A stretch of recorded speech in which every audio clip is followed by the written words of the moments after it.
berkaitan dengan brosur tentang zuhud. Sesuai dengan tema zuhud dalam kehidupan dunia, kurang zuhudnya saya terhadap pandangan dunia membuat perjalanan terjal saya dalam memilih pasangan yang terlalu memperhatikan aspek dunia tanpa mengedepankan ilmu agama. Al-Ustaz, izinkan saya dan tolong membantu saya untuk menemukan jodoh untuk saya yang paham mengaji, karena sesungguhnya mencari pasangan di pengajian lebih baik daripada di sosial media demi menghindari hal maksiat, Ustaz. Jangan tujuan ngaji ini cari pasangan atau tujuannya ikhlas karena Allah. Kalau tujuannya cari pasangan, nanti datang ke sini randang mlebu-mlebu ngadeg di depan itu sambil melihat endi sing cocok. Ya. Lah kalau tadi nyari seorang mukminah, paham betul agama, mengamalkan betul agama. Nah, saya tanya dulu, jenengan ngamalkan belum? Jenengan mukmin belum? Mukmin seutuhnya belum? Atau hanya sebatas mukmin pengakuan? Ya, maka kita juga perlu tahu. Memang ya, ikhtiar kita dalam mencari pasangan hidup itu jangan pernah keluar dari tuntunan Rasul, tuntunan agama kita. Salah satunya yang dipesankan oleh Rasulullah dalam mencari pasangan hidup itu apa? Walidiniha, agamanya, karena agamanya. Fatfar bidzatiddin taribat yadak. Pegang teguh agamanya, niscaya kamu akan untung dunia, untung akhirat. Tetapi pesan Nabi ini karena ada di posisi keempat, biasanya dilupakan. Laki-laki ini berdalih karena gondeli pesan Nabi. Loh, Nabi saja perintahkan fangkihu almar'ah li arba', nikahi wanita karena 4 hal. Pertama, li jamaliha, karena cantiknya. Biasanya berhenti di nomor 1 ini tok. Yang kedua, wali nasabiha, karena nasabnya. Atau kedua, lima liha, karena hartanya. Biasanya pertama dan kedua. Yang ketiga, linasabiha, karena nasabnya, keturunan baik-baik. Karena potensi kalau orang tuanya baik, taat beragama, bisa jadi potensi besar anaknya juga akan terdidik dalam lingkungan yang baik. Yang keempat, walidiniha. Kemudian Nabi menutup fatfar bidzatiddin taribat yadak. Pegang teguh agama. Nabi tidak ngendika fatfar bidzatil jamal, tidak. Fatfar bidzatil mal atau fatfar bidzatin nasab, juga tidak. Tapi pesan Nabi fatfar bidzatiddin, pegang agamanya. Berarti yang nomor 1, nomor 2, nomor 3 boleh hilang dalam mencari pasangan. Karena cantik itu relatif. Cantik menurut saya belum tentu cantik menurut panjenengan. Relatif, maka boleh hilang ini. Kemudian kekayaan, boleh tidak kaya. Daripada kaya punya uang gak punya nafas, sehingga tidak bisa hidup, lebih baik tidak kaya, tapi masih Allah beri nafas, sehingga masih bisa berusaha untuk mencari kehidupan. Daripada kaya nggak punya nafas, kan sudah tidak bisa hidup ya. Namun tidak punya uang, Allah masih beri nafas, masih bisa hidup. Maka kekayaan boleh tidak ada. Kemudian yang ketiga, nasab. Tidak dari keturunan baik-baik, tidak apa-apa. Yang penting dia mukminah. Banyak kok bapak ibunya tidak baik, anaknya baik. Banyak pula bapak ibunya taat dalam beribadah pada Allah, tunduk patuh pada Allah, tapi anaknya balelo, itu juga banyak. Maka yang ketiga ini boleh hilang. Yang tidak boleh adalah urutan keempat, fatfar bitadidin itu, walidinia, agamanya. Memang kalau bisa empat-empatnya, ya cantik, ya kaya, keturunan baik-baik dan dia juga baik betul, taat pada Allah betul, dan agamanya baik, spek malaikat ini. Ya. Kalau tiga ini tidak ada, boleh hilang. Yang nomor 4 jangan hilang. Makanya urutan itu Nabi pesankan di terakhir dan ditegaskan. Kalau nanti Nabi pesankan di awal, bisa jadi manusia banyak yang lupa. Misalkan walidinia, karena agamanya. Wah, ini agamanya jane apik, ning rapate ayu. Jane agamane apik, ning ora sarjanai. Banyak tak orang tua yang cari mantu sarjana? Banyak ya, hadir di sini juga orang tuanya. Cari yang S1. Masih kurang yang S2, kalau enggak S2 tidak. Masih kurang cari yang S3, nganti kanyepen loh. Kademen. Padahal di Indonesia ini sejak dini sudah S juga. SD, SMP, SMA, S1, S2, S3, kademen, membeku. Karena SS terus. Masuk angin. Belum lagi ada yang mencari jodoh. Sekarang kan marak apa-apa sedang dites. Tes kepribadian yang sampai 22 atau 24. Tes apa namanya itu, IMBT atau apa itu. Harus mencantumkan hasil tes IMBT. Nggak ngerti no, iki tes IMBT ki opo kan nggak tahu. Ini jane agamane apik, taat pada Allah, tunduk pada Allah, tapi nggak punya tes IMBT. Nabi nggak kenal ya. Kalau agamanya apik, kepribadiannya pasti apik. Itu jaminan dari Allah. Orang yang agamanya baik, pasti agamanya juga, kepribadiannya juga baik.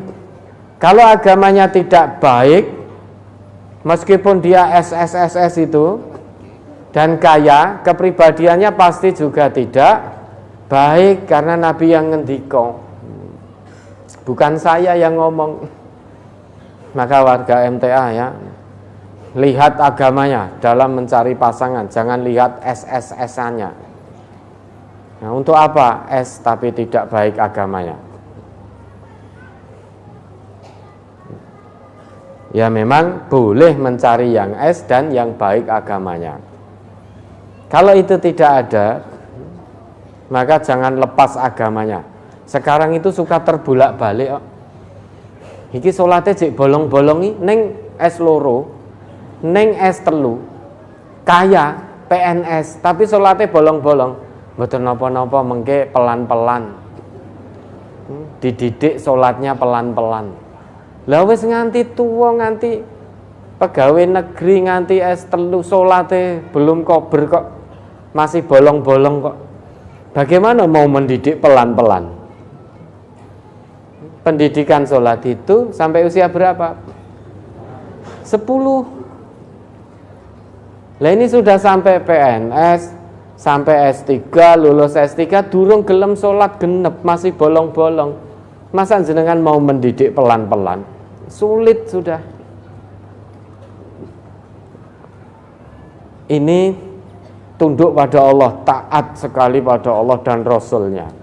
Ning ora S loro, ora S1, SMP ora lulus, SDW dhisik ditokke ngombe minuman gurunya. Ini bagaimana? SD dikeluarkan karena minum minuman gurunya. Nah ini bagaimana? Tapi agamanya baik, tidak kaya. Mbok ya terus kemudian panjenengan itu mboten napa-napa Ustaz. Yang penting agamanya baik, nanti masalah ekonomi kita pelan-pelan. Masalah ekonomi kita pelan-pelan, dan itu sangat memungkinkan kalau ekonomi yang pelan-pelan. Tapi kalau mendidik sholat sudah sampai dewasa tua, itu angel gitu loh.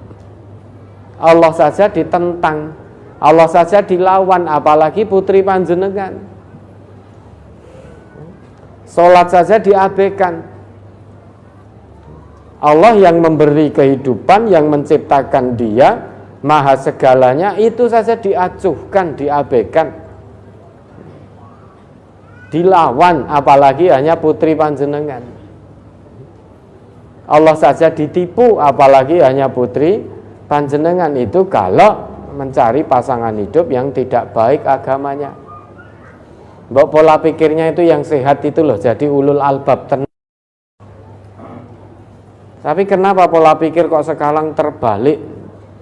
Sholatnya pelan-pelan Ustaz. Ya memang sholat harus pelan-pelan. Kalau cepat-cepat tidak khusyuk nanti. Artinya memberi pendidikan sholat mengke pelan-pelan Ustaz. Sulit. Allah saja ditipu. Meski bisa namun sulit. Sudah sampai segede itu, jadi orang Islam sudah puluhan tahun tapi sholat tetap bolong-bolong. Hanya gara-gara kaya dan punya titel akademik yang mentereng. Masa tergoda kita? Masa silau? Sedangkan ini ada laki-laki ya, memang tidak kaya, memang tidak punya titel akademik mentereng, namun dia taat betul pada Allah. Pilih mana? Jangan selaku orang tua pilih mana? Jujur saja, tidak ada pilihan ketiga. Ini ada kaya, titel akademik mentereng, ning salate bolong-bolong. Ini ada laki-laki tidak kaya, tidak punya titel akademik, dan tapi sholatnya terjaga betul, tanha anil fasya wal mungkar betul. Kalau jenengan mencari menantu, pilih nomor 1 atau nomor 2? Nomor 2, tenane. Jawaban tidak sesuai fakta. Jawaban tidak sesuai kenyataan. Masih banyak yang milih nomor 1. Bahkan di situ tertulis kalau sholatnya masih belum tegak, masih bolong-bolong, insya Allah kami selaku orang tua siap mendidik dengan perlahan Ustadz. Maka jawaban yang keluar dari jenengan itu tidak sesuai fakta. Meskipun tetap ada yang milih nomor 2. Kalau kita ulul albab, akal kita sehat, maka akan berpikir dengan benar. Pilih nomor 2, ekonomi pelan-pelan, yang penting berkah. Tidak harus kaya. Kaya kalau tidak ada berkah dari Allah untuk apa? Tapi kalau Allah sudah turunkan berkah dari langit dan bumi, maka hati kita tenang, tidak gelisah, segala urusan dunia Allah yang selesaikan. Syaratnya iman dan takwa. Iman dan takwa berarti agamanya harus baik. Allah, tunduk pada Allah, pasti putri panjenengan akan dijaga, akan dibimbing, akan dinafkahi, akan berusaha menunaikan kewajibannya sebagai seorang suami, tidak akan KDRT dan lain sebagainya dan lain sebagainya. Itu bagi yang agamanya baik. Namun biasanya memang kita keblinger silau, nek mantune itu sekian kaya, itu rumangsane terhormat. Jadi mencari kehormatan di mata manusia, mengabaikan kemuliaan di sisi Allah. Dikenal oleh penduduk bumi, namun dilupakan oleh penduduk langit. Pengen dikenal oleh penduduk bumi, dikenal oleh manusia, mantune sugih, mantunya dokter. ning ora salat, kuwi dokter ning ora salat. Lebih suka dikenal oleh penduduk bumi daripada dikenal oleh penduduk langit. Pilih dikenal penduduk bumi atau penduduk langit? Langit, tenane, kan gitu.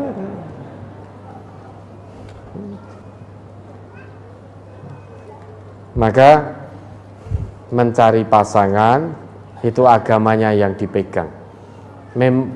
Meskipun tidak dilarang, kita juga melihat kecantikannya, kegantengannya, keturunannya, nasabnya, ataupun kemampuan ekonominya, pekerjaannya dan lain sebagainya. Namun itu bukan yang utama menurut agama kita. Yang utama adalah din. Agama. Pegang teguh agamanya. Meskipun orang tuanya seorang profesor, apa aib toh? Punya menantu lulusan SD, aib mboten?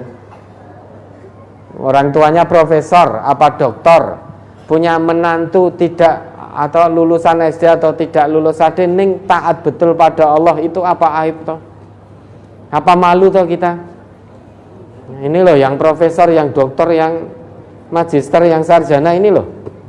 Orang tua yang masih suka-suka mencari SSS ini loh. Apa aib, apa panjenengan malu punya menantu yang tidak sarjana, tidak S2, tidak S3, tidak profesor? Apa malu? Untuk apa kita cari kemuliaan itu di hadapan Allah, bukan di hadapan manusia? Mangkana yuridu, semua kemuliaan apapun bentuknya itu ada pada sisi Allah. Maka jangan cari kemuliaan di hadapan manusia, semu menipu. Carilah kemuliaan di sisi Allah. Maka tidak perlu malu, harusnya jenengan malu. Punya menantu, akademiknya mentereng, kaya ning ora salat, harusnya malu. Bukan kok lantas punya menantu, tidak punya gelar akademik, tidak kaya, konon pekerjaannya hanya serabutan. Apa nek wis serabutan itu jelek toh? Yang penting halal dan berkah. Itu lebih mulia di hadapan Allah daripada koruptor, tukang garong uang rakyat itu. Orang yang serabutan, pas-pasan, pas butuh beli mobil ya pas ada. Orang yang serabutan, yang secara matematika manusia nominalnya sedikit, namun kalau dia mencarinya dengan halal, itu akan turun berkah dari Allah. Mulia dunia, mulia akhirat, daripada para garong uang rakyat itu. Uangnya banyak itu, titelnya akademik mentereng, namun dia korupsi. Harusnya kalau punya menantu seperti itu kita malu gitu. Kalau kita ulul albab, tapi terbalik pola pikir kita. Ya memang berusaha, diusahakan bertitel dan berkualitas. Ya. Berkualitas dalam hal apa? Dalam hal pengamalan agama. Sehingga tipunya di dunia akademiknya ya bagus, namun akhiratnya lebih bagus. Itu namanya bertitel dan berkualitas. Kualitas ketundukannya kepada Allah tidak diragukan lagi. Semakin bertitel maka dia semakin tunduk kepada Allah. Falsafah padi itu loh, semakin berisi dia semakin menunduk. Maka kalau ada orang yang punya titel akademik kok semakin dangak, tidak semakin menunduk dalam ketaatannya kepada Allah, artinya sombong dengan titelnya, maka itu orang bertitel namun tidak berkualitas. Maka jadilah orang yang bertitel dan berkualitas. Kalau titelnya tidak bisa dicapai, titel akademiknya tidak apa-apa, yang penting jaga kualitas dalam agama. Kalau jenengan bertitel semakin tinggi sekolahnya, semakin berilmu, harus semakin berkualitas ketundukan dan kepatuhannya kepada Allah. Oke, boleh. Nanti yang mencari jodoh ini, nanti boleh serahkan data, dan harus jujur dalam data itu. Jangan ada yang ditutupi. Termasuk mohon maaf, insya Allah bukan tabu ini. Termasuk di situ tercantum tentang ketertarikannya pada lawan jenis. Karena banyak yang tertarik sesama jenis ini.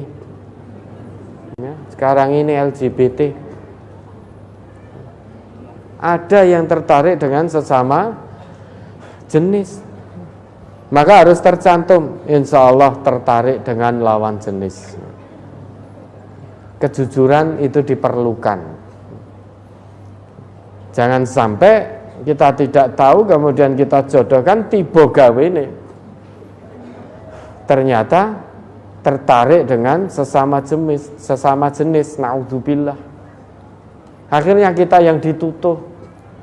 Nah, Ustadz itu menjodohkan saya kok ternyata tidak tertarik dengan saya, tidak bisa memberi nafkah biologis.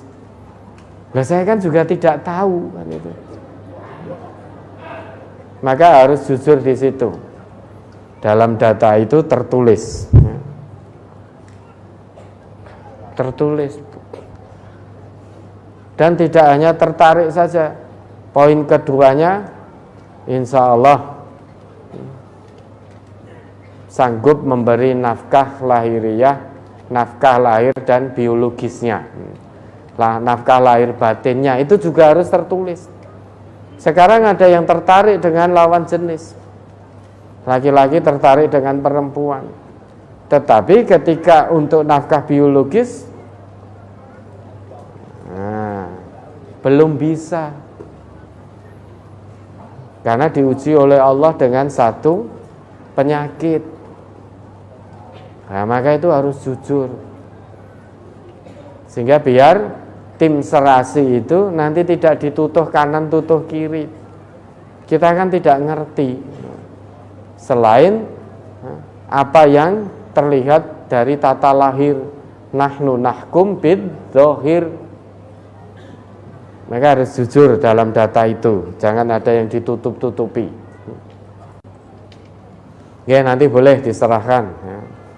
Tapi harus sabar ya, tidak hari ini nyerahkan sesuk kudu oleh. Harus sabar.